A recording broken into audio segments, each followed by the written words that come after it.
I don't like limited mobility. Okay, well, I'm losing my voice, so it probably helps if I use the microphone anyways.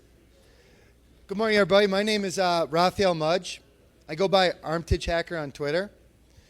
Real quick, what I'd like to do before diving into the content of this talk and what it's about, I just want to get a feel for you just so I know how much background to give.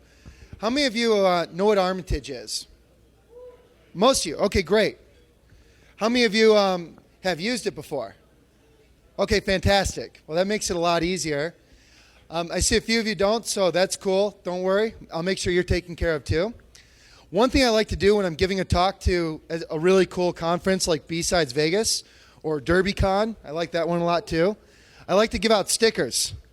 So I've got some Armitage stickers up here. I'm going to just take one, pass it around. Everybody loves stickers. Mr. Sokol. And with that out of the way, let's go ahead and dive right into this talk. I've been working on Armitage now for about coming up 2 years, okay? And something I've never done is, I've done this in bits and pieces, but I've never actually gotten up in front of an audience and said, here's the crackpot thing I think I'm trying to achieve, okay? And I've never gotten up in front of an audience and said, on top of what I'm trying to achieve, what I've done and what I'm going to do next. And I've always been afraid to do that because I don't want to promise something and not be able to deliver it. But it's just my personality. But I really feel like it's time to start sharing where I want things to go and what I'm trying to do, and invite your ideas and feedback into that process. So what we're going to talk about today is force multipliers for red team operations. Don't worry, if you don't know what a force multiplier is, I'm going to explain that. So there will be a little bit of military jargon in this talk, but I will define all of it. And what I'm interested in is how a team of hackers works together, okay? And I've been interested in this problem since I used to work as a researcher for the Air Force. And I've been interested in this problem since 2006. You can't see it very well, but in the background here is a picture of a bunch of guys in uniform, cadets, in an event from 2007, playing a war game where they were actually trying to conduct the cyber part of a simulated kinetic war. And I wrote a public paper on this exercise, and the photos from the public paper, so I can talk about it.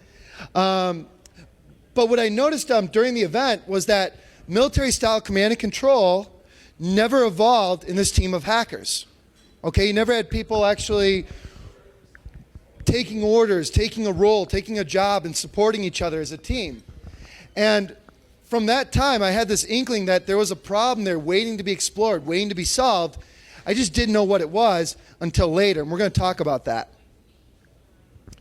So here's what we're going to do.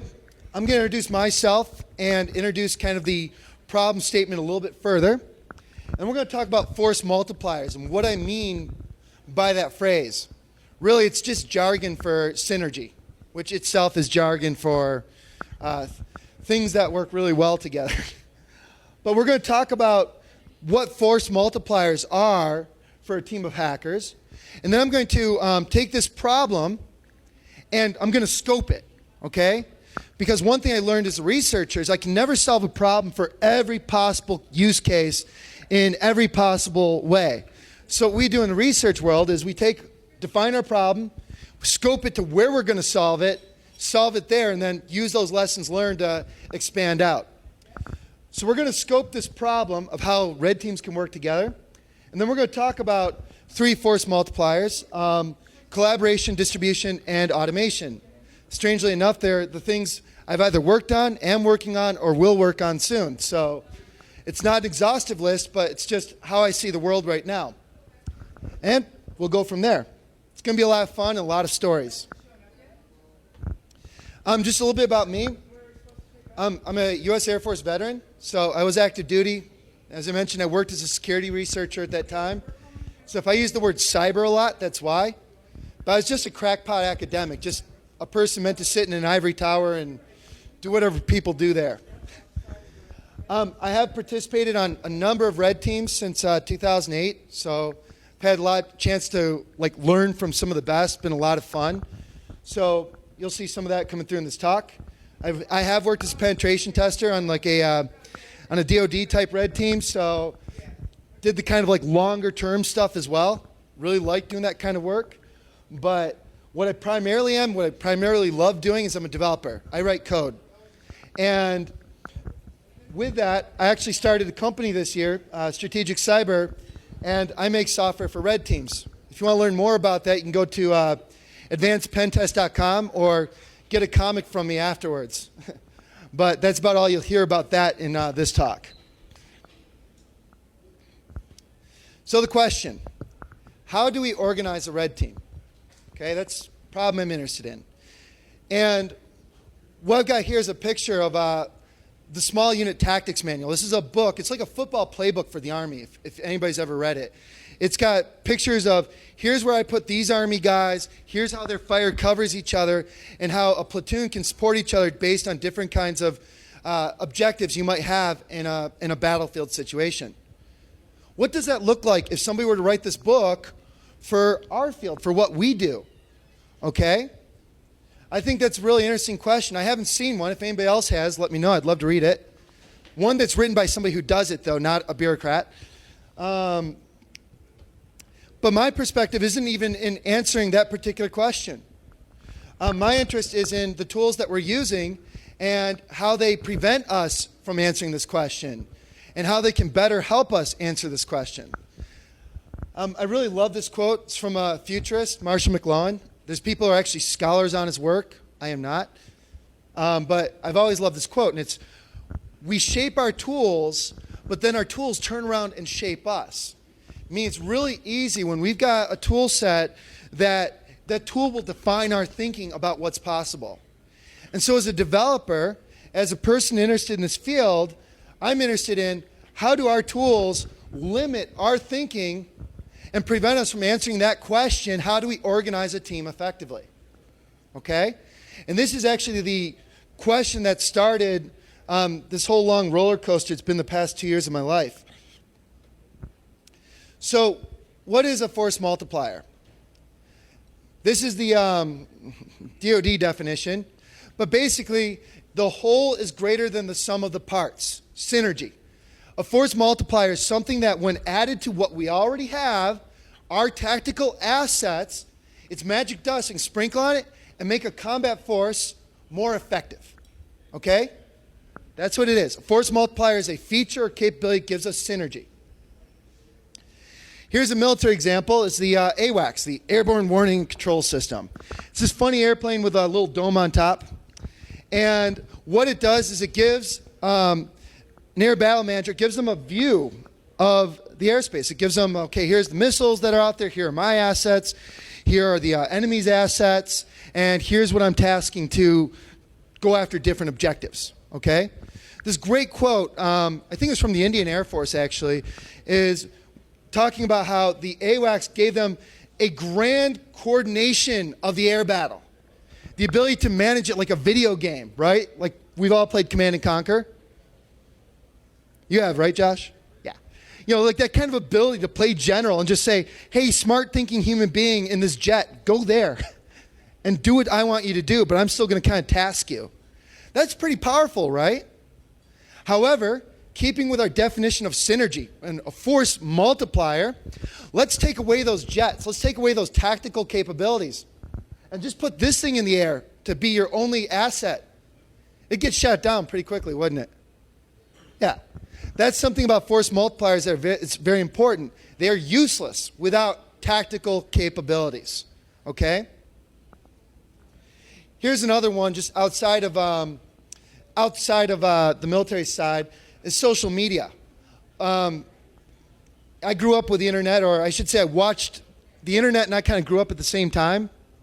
And I've watched social media rise, and it just kind of blows me away because there's a lot of people out there who are social media gurus, experts. And they're saying, get on social media now and build a community, right? Well, no, social media is a force multiplier when you have a community. But if you don't have one, The effect is zero. 0 times a multiplier is still 0, right?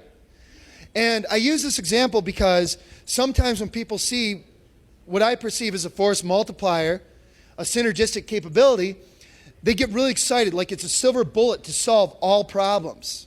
And that's really dangerous because if you don't have that underlying foundation first, a multiplier is just useless.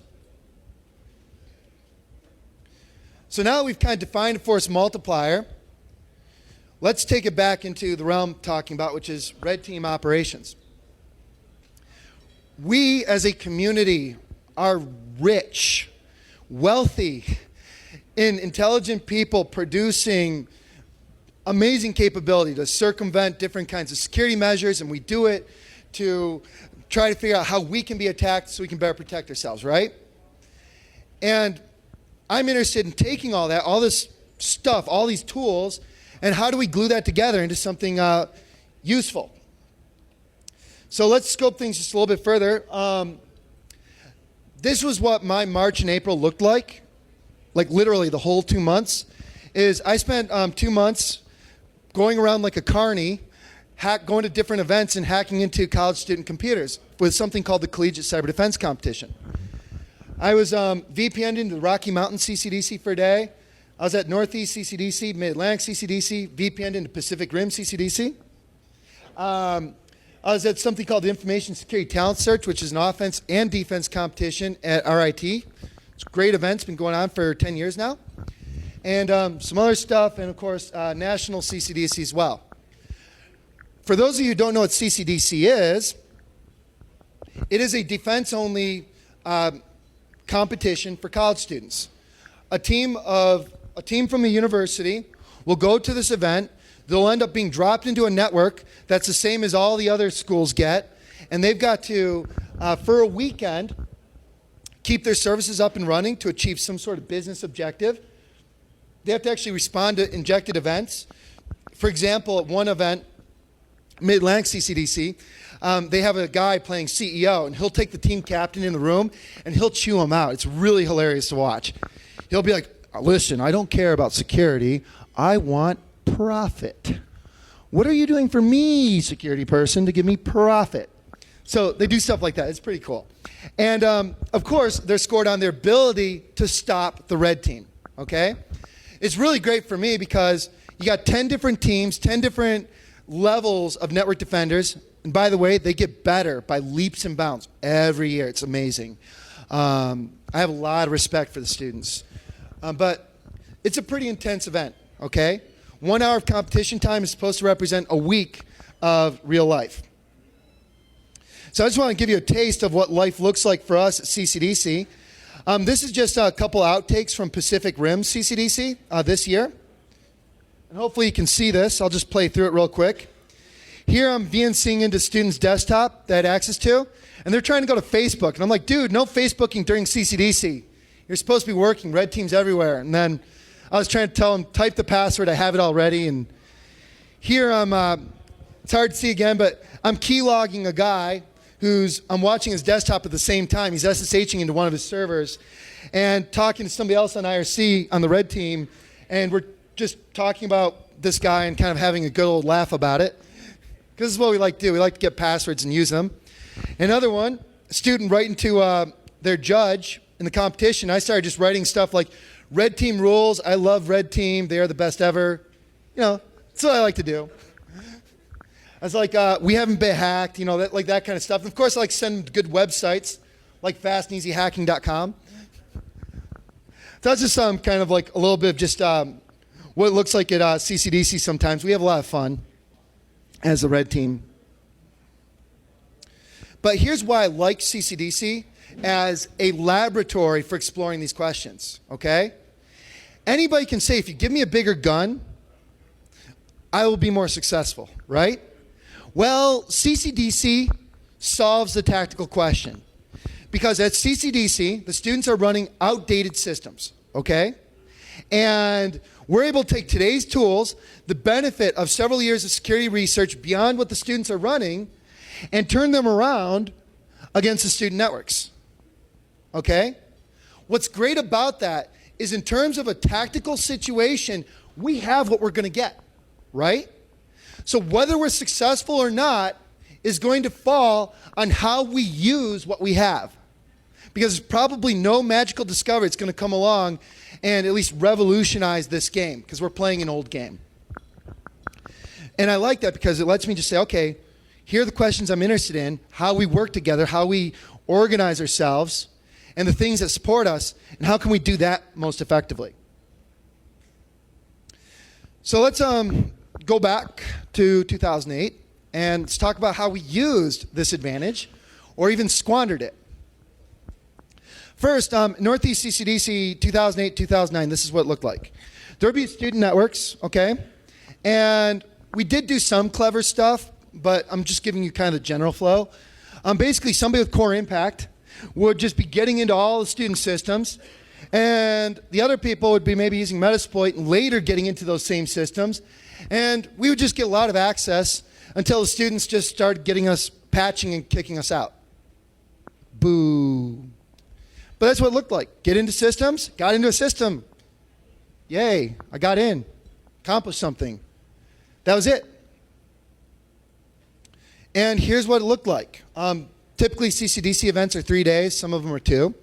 But on Friday, we'd get a lot of access, get into everything, sometimes multiple times, just staying there because everybody's breaking into the same system, same way.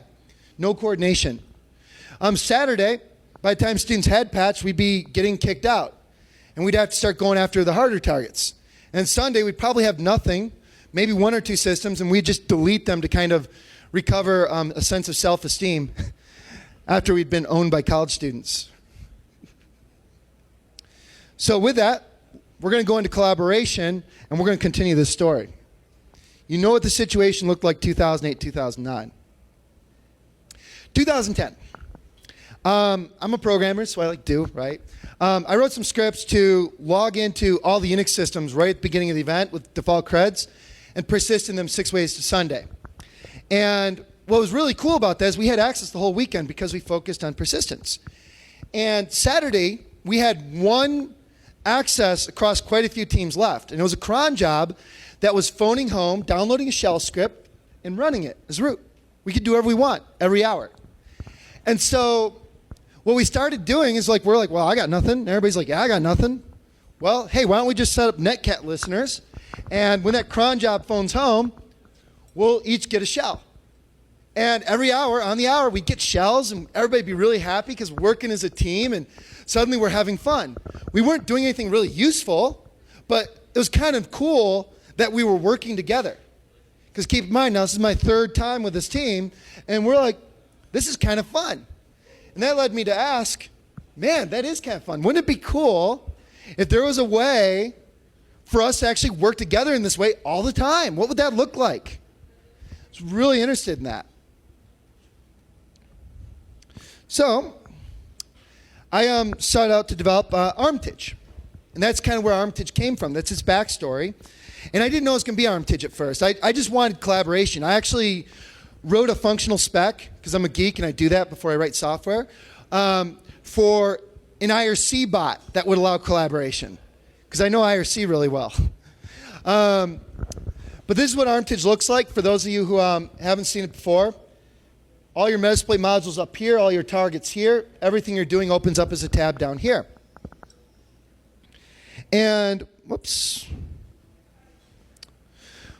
When I built Armitage, the first version of it didn't have the collaboration. I really wanted that, but I knew it was going to take a lot longer. So, but I did sit down and said, okay, what are the needs for Red Team Collaborate? Well, real-time communication, the ability to actually know what we did, data sharing, meaning if Josh scans a host, I'd like the benefit of what he found, and session sharing, meaning if somebody breaks into a system, I want to be able to actually jump on that system they broke into without asking them, without action on their part. Because for collaboration to work, it has to work without friction, okay? The more a tool tries to change the way hackers work, the more resistant they are to it. So here's kind of the team concept. We stage a server, a centralized attack server, and you can have your Armitage clients connect to it, and through that attack server, you can actually work against a victim network. That's kind of the idea. And it's also nice because you can connect a client, put up that event log, shared chat room, and everybody can look up on the projector and see where you got access and what's happened so far. So it makes a great common operating picture. And what I'd like to do real quick before I just go on, just for those of you who haven't seen it, I've got Armitage right now connected to a team server, 2 different clients. And basic idea is something like this, assuming my VM doesn't need a reboot. Let me just try to exploit it. I'm going to exploit it from this client. Go over here. My teammate can be looking at their event log, and they can see that Iron Geek launched this attack, and voila, I see lightning bolts. Oh, they compromised system. And what's kind of cool is I can open up a command shell and work with that compromised host, and at the same time, through the one connection we have to that compromised host, my teammate can do that too. Okay? So we can work together because we're kind of deconflicted. That's what the collaboration stuff looks like. So what's funny, though, about the collaboration stuff is the first thing instinctively people want to do is have one server and everybody attack, everybody do everything from it. That's really bad. What we found works is, and what's become our mantra has been decentralized attack, meaning have your attackers working on their own, and once they get access, send it to a central post-exploitation server. Remember these 2 things because I'm going to talk about why it's a big bad hack and what needs to be done to fix it in the next force multiplier. So decentralized attack, centralized post-exploitation. Here's what that looks like. Have an access team, and all they're doing is breaking into systems and sending that access back to that shared server. And on that shared server, you have people waiting in the wings saying, oh, cool, a system popped up, just like I showed you in that brief demo. And they're just doing their specific job, saying, oh, okay, I see a system popped up. I'm going to jump in and do that. The nice thing, though, is through Metasploit, you can actually do something we call pivoting, which is use a compromised host to access other hosts. Use it as a hot point. So your post-exploitation server now becomes where you're pooling all of your pivots. So now anybody on your access team can also use anything you've got pivots set up through and attack that way, too. So that's kind of been what's ended up working for us pretty well. Let me give you a little bit more context. Mid-Atlantic CCDC 2012. This red team was led by Mubix, Rob Fuller. Did a really good job. And here's how we organized ourselves. A number of people said this was the best run red team they'd ever seen and the most smooth operating one and very effective. Rob split us up into 3 kinds of access teams. A Windows team, led by Georgia Weidman, Linux team, led by a good buddy of mine, and a wireless access team. They were working on doing this part. We then had a shell Sherpa. That's my role. I don't have a cane, but I kind of want one and a little robe so I can herd my shells. Now, what a shell Sherpa does is, as soon as these folks get access, my job is they actually pass the access to me first. And what I do is I manage persistence, and I make sure there's a strategy to stay on those systems and maintain that access and keep it. However I do it. And I've got a number of tactical tricks I'll talk about in a later talk, but fun stuff.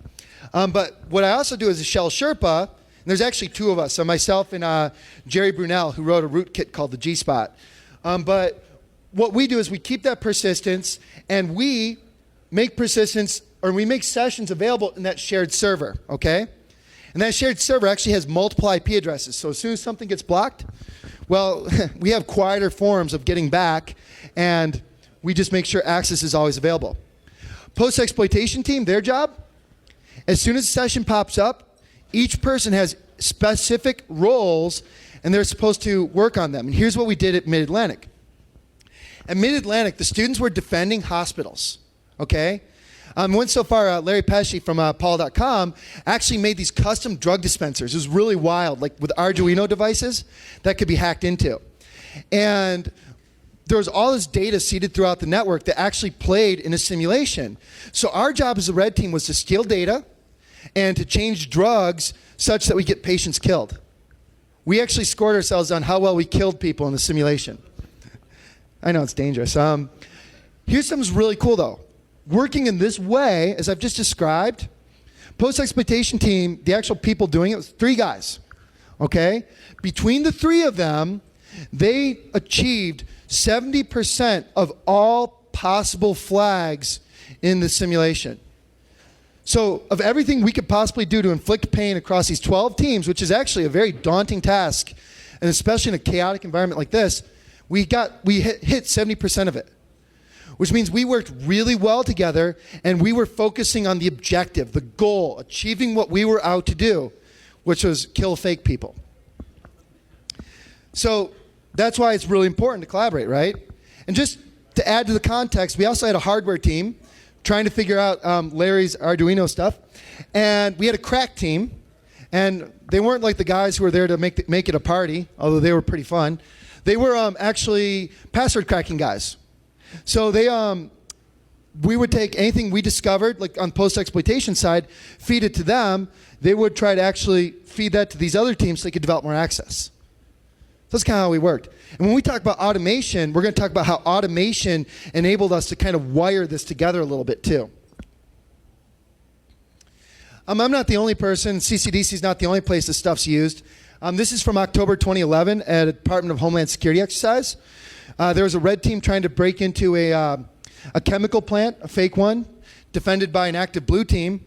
And they were using Armitage to collaborate. And here's that red team lead briefing the press off Armitage as a common operating picture. So everything I've kind of just described does get used elsewhere as well.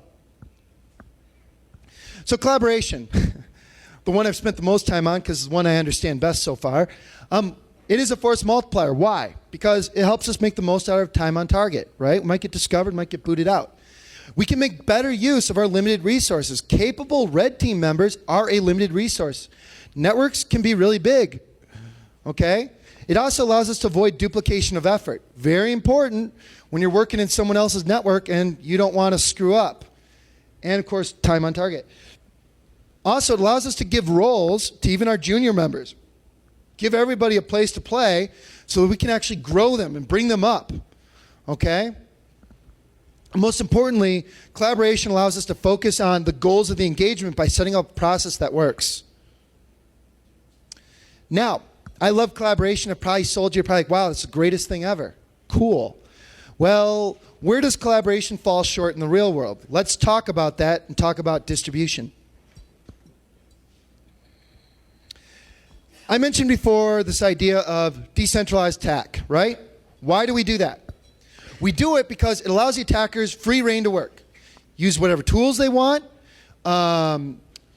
be as noisy as they want or quiet as they want, whatever the vector is, without exposing our post-exploitation, because as soon as our persistence gets caught, we're done. If our post-exploitation stuff gets caught, then in the real world, got to move to a different server for your callbacks.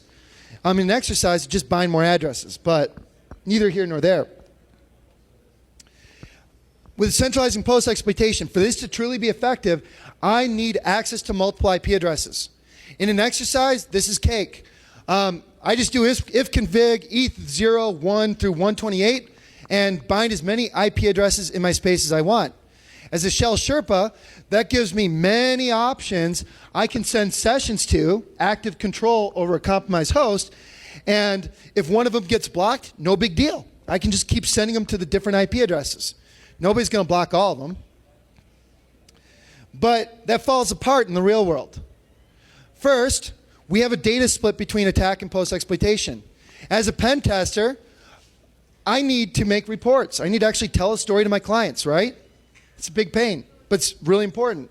Well, if I'm working off multiple nodes, one node for attack, maybe several nodes for post-exploitation, because I'm constantly moving nodes, my data is all over the place. It's really hard to consolidate. And automatic report generating tools, useless in this context. The access to multiple seemingly random internet addresses. Again, in an exercise, really easy, real life hard. When I was pen testing, I would do a lot of spear phishing. I love spear phishing. If you look at my products, you'll know why. It works, that's why. But here's the deal. I would send out an attack, right? And my sessions would go to a system. I usually used Amazon's Elastic Computing Cloud. And every attack, and even sometimes same one, I would have to have multiple nodes, and I would have to move nodes constantly to make sure that next attack didn't get caught, even though they were spaced out sometimes several weeks at a time. But I knew as soon as I used a node, it would be burned, okay? That's painful from a management perspective. Armitage is going to do you no good in that context. I got to connect like 10 Armitage clients to 10 nodes and manage them. That's painful, right? And the attacker, if they get access from one node, they've got to actually deal with this friction of passing a session elsewhere. So there's a lot of limitations to this concept taken into the real world. So distribution, the ability to actually manage a network of attack nodes, would alleviate these problems. So here's what I want. It's not something I've done yet, but this is the whole, what I want going forward, is I want the ability to manage not just one collaboration server, I want the ability to manage 10, 100, or 1,000 of them. Okay? And, you know, of course, botnets and things like that do this, but I want it, you know, in the tool set I use. What's painful about this is, yeah, there's engineering questions, but those are actually easier to solve. The hard part are the soft questions, which is if I've got 1,000 nodes, okay, and I've got a team working with these nodes to do a pen test, or maybe more realistically, we'll say 10, what's the right abstraction? What does that look like?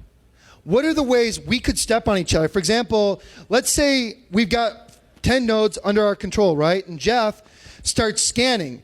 And then I'm like, Jeff, dude, you just scanned from the node I was going to use for callbacks. You just blew it. What are you doing? It's all right, dude. I would have done the same thing. Is there a way that the tool set, the abstraction, can help prevent that without hindering how we work? And I don't know the answer to these questions. They're open questions. But distribution is a force multiplier because it enables all those collaboration benefits of enjoyed in an exercise environment, and it really enables all of them to come out even into the real world. Okay, so this is something I want next. Maybe a year or two from now it'll happen, but that's kind of like in the spirit of the long-term vision here, right? Now let's talk about automation. Because I mentioned that red teamers are precious. Precious. How can we actually delegate tasks to bots? What can a computer do? A computer should do what's best, right? Why would I want automation in a red teaming context? Well, hacking is tedious. I often joke that sometimes hacking feels like jiggling doorknob over and over again and being surprised when door opens. Sometimes, though, door might only be open for a certain amount of time. The window of opportunity might be really small. And, as I know, if you've ever watched me on the keyboard, you'll know why I automate everything. This is me. I actually, when people are staring at me, I start making mistakes, I make typos, and I screw things up. I get nervous. So humans are slow and make mistakes. And so what can a computer do to help aid us in what we're doing, to amplify our ability to work on a large target? Well, automation does sound cool, but there's some pains to this. First, if I'm going to have a solution to do some stuff on somebody else's network, a network I don't control, they don't necessarily know what's out there, that's kind of tough. Computers don't necessarily respond to unknowns very well, right? You know, sometimes if there's an unknown situation, program usually breaks. That's what hacking's all about, looking for the cases the programmer didn't anticipate and messing with them. So I think for automation to work, we need the ability to develop and change solutions on the fly. It's just going to be a natural reality. Okay? So, okay, great. Well, if I'm going to have like custom scripts or whatever during an engagement, there's some problems with that.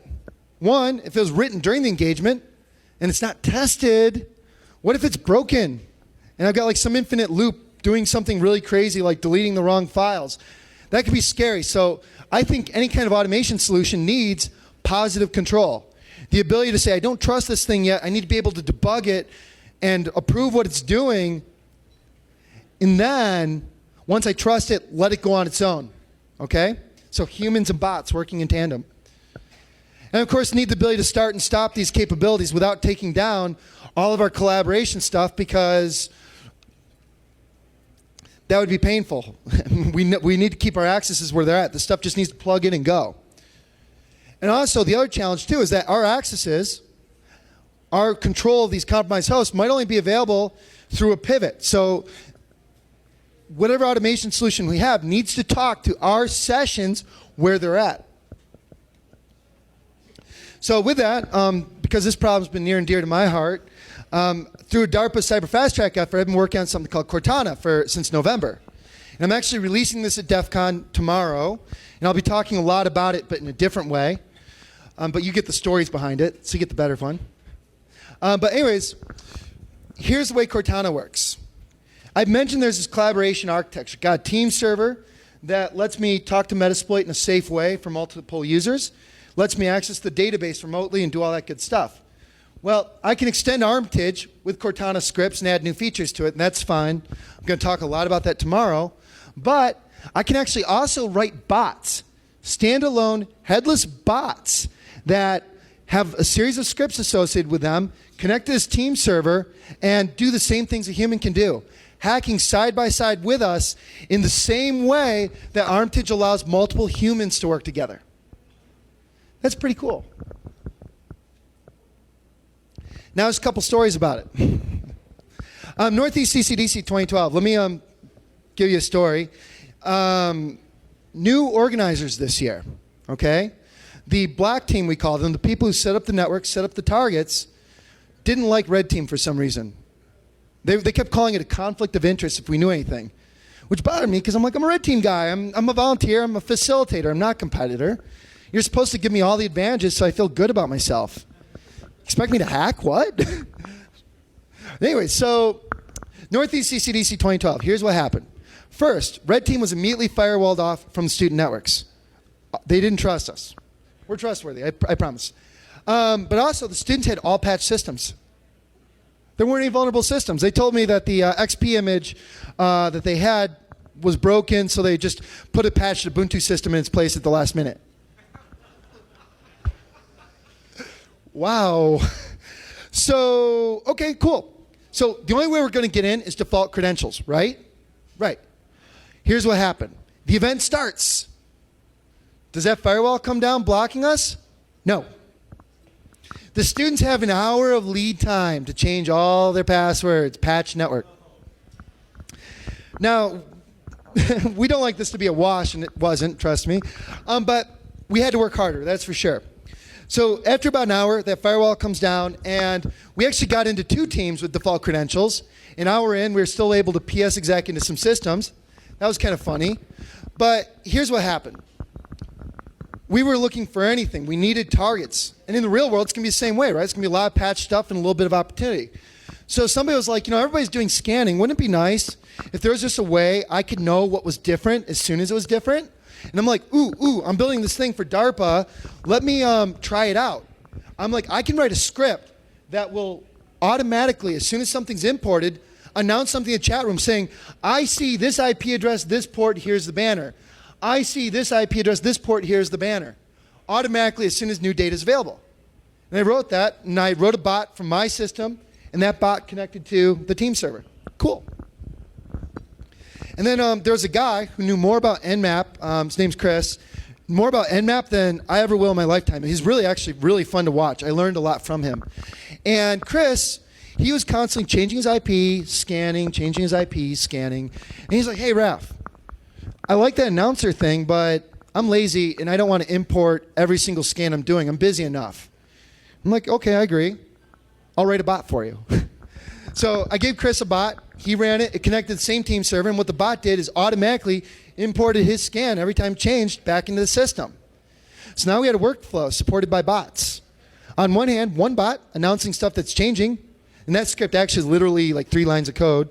And then the other bot just importing stuff. And not as relevant to this particular story, but another guy was like, hey, I got a script. It automatically exploits systems that match a certain profile. Can I have a bot that will actually, as soon as something changes that matches that profile, that it'll launch attacks from my local system? Sure. So now we have these 3 bots working with us, aiding the humans and aiding each other, just kind of feeding each other. And here's something that was really cool.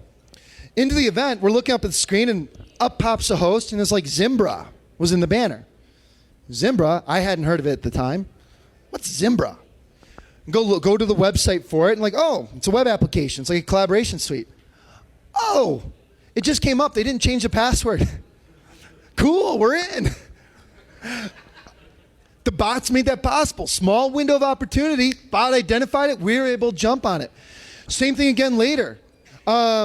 We see Tomcat pop up. A guy named Will, really good hacker. He's from Rapid7. He works on our services team.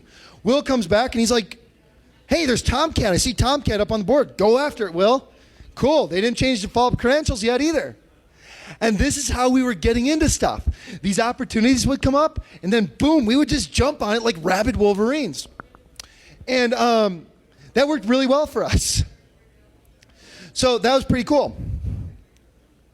Another example of automation. This is from Pacific Rim, CCDC, and ISTS, the Offensive Defense Competition at Rochester Institute of Technology, put on by Sparsa. Any RIT people in here? That's one. I love RIT, by the way. So good people. Anyways, here's what we did. This is later on, but there's a really great program called Windows Credential Editor. Who here has heard of Windows Credential Editor? A few of you. You have to download it. It's awesome. What it does, it's an executable. It will grab the plain text credentials of the logged in user out of memory. Pass the hash is so 2011. Pass the password is 2012, I'm telling you. So here's what we did. Running Windows Credential Editor, though, it's not in Metasploit, it's not a module. And it's a bit of work to upload Windows Credential Editor to each system, run it, get the output, copy and paste the passwords into a chat room. That's a lot of work, let's be honest. So I wrote a bot, and what it would do is every 15 minutes, it would sweep through all of our sessions, run Windows Credential Editor on all of them, parse out the username and password, and post it to our chat room. And then what became fun is like some people like at Pacific Rim CCDC are sitting on IRC and like, who keeps posting these passwords? This is awesome, keep them coming. I'm gonna keep PS execing into boxes. And that's what we were doing. So again, this is a cumbersome task that humans not gonna wanna do, but it's valuable, right? And so a bot could do it. And that was feeding our team and allowing us to work. Another example from Mid-Atlantic CCDC, I don't have a slide for it, but the crack team, I mentioned the crack team, right? Coolest name in terms of red team sub-teams. Here's what we did. I was able to write a bot that would, hey, when I see a new credential in the database, a new hash, or a new loot show up in Metasploit's database, and those are things like captured shadow files from Linux systems, I was able to have my bot respond to that event and connect to a netcat listener that was run by the crack team. So the crack team, as soon as we discovered something new, it would automatically get fed to the crack team so they could go to town. And that's an example of these bots enabling like however we choose to organize ourselves and wiring it up so we've got a smooth process, but flexible enough so we can actually build this stuff on the fly. So automation, force multiplier. Automation's great. You know, allows us to do a lot of post-exploitation, repetitive stuff very quickly. It allows us to manage our information flow, such as sending the passwords to the crack team, announcing new opportunities like at Northeast CCDC, and handling different kinds of repetitive tasks like running WCE.exe, Windows Credential Editor against systems. And I say this, and it may sound like common sense as I describe it. I'll be honest, when I showed up with this technology at these events, I had no idea that's how it was going to get used. I really didn't. So to me, it was like, it feels like common sense now, but it just didn't hit me until I saw it. Why is this a force multiplier? It's a force multiplier because it allows our red team to scale now, okay? And actually get more out of the people we've got while delegating things to bots. So our three force multipliers: collaboration, distribution, automation. Collaboration allows us to assign meaningful roles to our red team members, right? The open question: what is the right combination of roles to organize a team? I don't know. But at least we can now ask that question and experiment with it. Distribution: it removes these limitations in the real world. This stuff all works great in an exercise environment, but once we have the ability to manage and attack cloud, gotta have cloud in my talks now, it makes that really open up to some cool possibility. In automation, add automated actors to your team. But the question is, which tasks do we delegate to bots? And what is the right means of positive control? Still an open question. It's bad enough figuring out how to make humans work together. How do I add automatic actors to it too? So let me just show you a real quick video. This is from Pacific Rim CCDC. You may see all this stuff here and that big scroll bar. Session, session, session, session, session, session. A lot of compromised systems. Lots of them. That's a lot to manage really quickly when time's limited. So I had a bot, a script, and what this bot would do is as soon as a session opened up, it would automatically backdoor these systems 6 ways Sunday. And here, I'm telling the bot, show me every command you're doing so I can see it. And we had another bot bridging IRC with this team server so everybody on IRC could see what was happening too. And what was kind of cool is those commands are just scrolling really fast. No human's going to do all that fast. But it's kind of nice just to be able to kind of have this all on the fly as other people are like working together. Like you can see here, a guy who's dumping hashes while this is going on. Humans and bots working together in kind of a intense, fast-paced situation.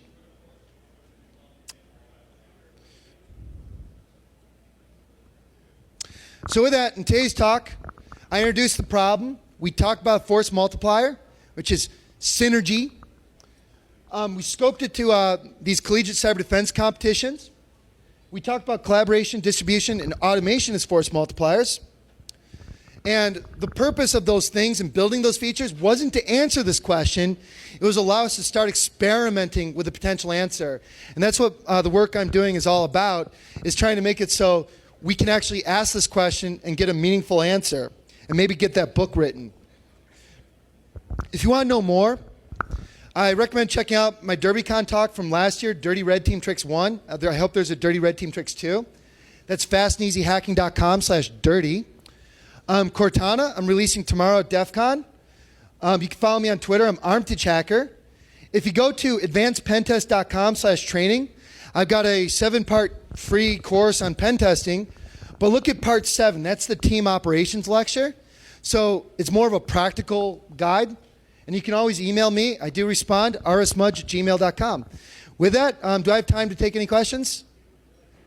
I got like 2 minutes, so I got time for a question or two. Any? Everybody's like, that was fun. All right, guys. Well, if you got anything, just come back and see me. I'll give you cards, give you comics and stickers. Thanks again.